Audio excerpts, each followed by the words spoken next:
ฮัลโหลสบายดีตอนนี้อยู่ชายแดนเนาะนี่ชายแดนลาวเวียดเนาะทางนั้นสิเป็นเวียดเนาะทางนั้นประเทศเวียดนามเนาะเพื่อนบ้านเนาะนี่เนาะเลาะตะเข็บชายแดน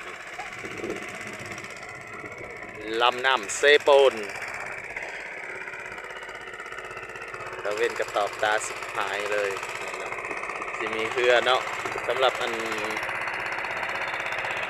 เอารถจักรเนาะข้ามน้ำสองฝากฝั่งลาวเวียดนามเนาะเรือกำลังออกไปเอารถเนาะรถข้ามไปข้ามมาเนาะสื่อเครื่องชื่อกองนี่เนาะเรือโคตรร้ายเลยพี่น้องแกเครื่องแกของ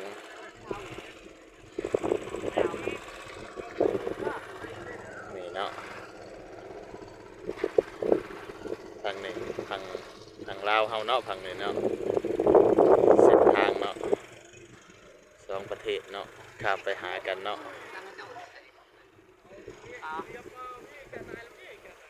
โอเคขอบใจบายบายพอกันคลิปต่อไป